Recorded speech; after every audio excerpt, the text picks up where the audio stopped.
नमस्कार.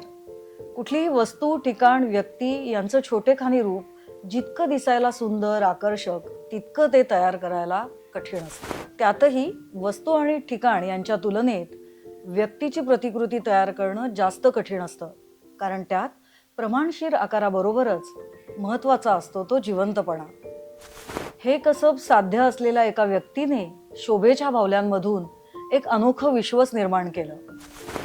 पुण्यातील मंगला टॉकीजच्या मागच्या भागात जुना तोपखाना परिसरात एक साईबाबा मंदिर आहे आणि त्याच्या शेजारी क्रिएटिव्ह हँड्स हा जयंत साठे सरांचा कारखाना आहे. वेगवेगळ्या विषयाच्या, वेगवेगळ्या प्रकारच्या या बाहुल्यांच्या जगात आज मी तुम्हाला घेऊन जाणार आहे. निघूया. वयाच्या 90व्या वर्षीही तितक्याच उत्साहाने काम करणारे, नवनिर्मितीचा ध्यास असणारे जयंत साठे. मी जयंत साठे, व्यवसायाने आणि शिक्षणाने मेकॅनिकल इंजिनियर आहे. शिक्षण झाल्यानंतर मुंबईमध्ये काही दिवस नोकरी केली, त्याच्यानंतर पुण्यामध्ये एक नोकरी केली. माझं बेसिक आवड ही डिझायनिंगची असल्यामुळे मी डायटू डिझाईनमध्ये जास्त काम करत होतो. शेवटची नोकरी एकदा केल्यानंतर मला असं वाटायला लागलं की आता आपल्याकडे बऱ्यापैकी अनुभव आता झालेला आहे, तेव्हा स्वतःचा काही उद्योग सुरू करावा. त्याकरता मी स्वतः काही पेटंट्स घेतली होती ती आणि काही नॉवेल प्रॉडक्ट्स करता आले, तर असं करून माझी स्वतःची फॅक्टरी स्वतः राजा इंडस्ट्रीच्या नावाने चालू केली.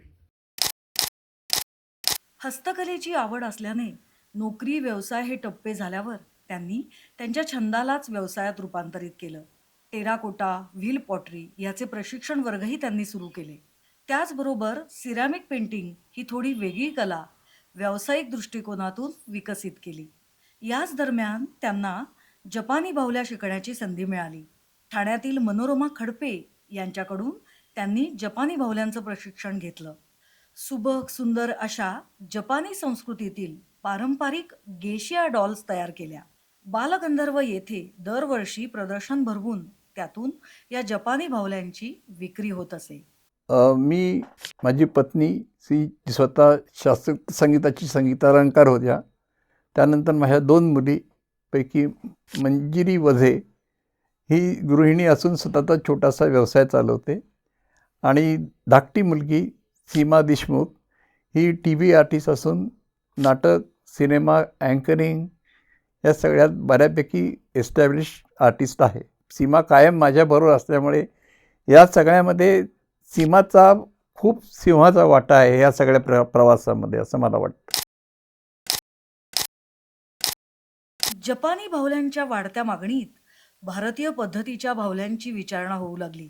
गेशिया डॉल्स बरोबरच 17व्या शतकातील योद्धा शोगन, कारखान्याच्या एका वॉलवर तर दुसऱ्या वॉलवर भारतीय नर्तिका, ज्यात मणिपुरी, कथकली, कथ्थक नृत्यांगना सामील झाल्या. महाराष्ट्राची संस्कृती दाखविणाऱ्या वासुदेव, पोतराज, मावळा, लावणी नर्तिका याही बाहुल्या सामील झाल्या. वारकरी, नवरा नवरी, वरात अशा असंख्य बाहुल्या सज्ज झाल्या. या बाहुल्यांची मांडणी विशेष व्हावी यासाठी सरांनी खूप आकर्षक असे स्टँड तयार केलेत. पाहता क्षणी लाकडाचे असावे असा भास निर्माण करणारे प्लॅस्टर ऑफ पॅरिसपासून बनवलेले हे स्टँड आकर्षणाचा एक विषय बनतो. बाहुल्या तयार झाल्यानंतर त्यांच्या पॅकिंगसाठीही विशेष पद्धती वापरली जाते. त्यामुळे अगदी दूर पाठवल्या तरीही बाहुल्या नीट राहतात.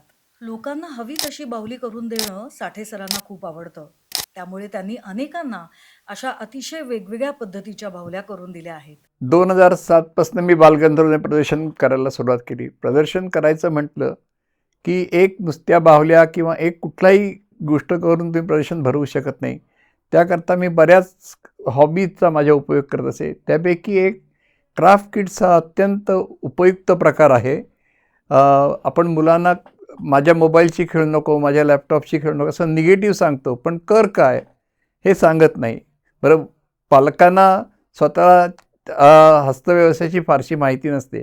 अशाकरता एक जपानी उगम असलेला प्रॉडक्ट मी सुरू केला. सरांनी तयार केलेली लहान मुलांसाठीची विविध क्राफ्ट किट्स अतिशय प्रसिद्ध आहेत. फुलपाखरू, फिंगर पपेट्स, झाडावर चढणारे माकड, सायन्स प्रोजेक्ट, हरवलेला महाराष्ट्र असा बौद्धिक खाऊ मुलांसाठी निरीक्षण, अभ्यास, करमणूक या सगळ्यासाठी पूरक ठरतो. इथल्या असंख्य बाहुल्या, इथली खेळणी, त्यांचे बारकावे आणि त्यासाठी जयंत साठे यांनी विकसित केलेली शैली, हे सारं सारं अनुभवताना आपण अगदी लहान होऊन जातो. त्यांची ऊर्जा पाहून थक्क व्हायला होतं. आणि मग इतकंच म्हणावंसं वाटतं, आकार देऊनी घडवी इवले रूप, साकार होतसे विश्व अनोखे एक. तव हाती आले कौशल्याचे दान, सृजनात हरवला किमयागार महान. सृजनात हरवला किमयागार महान.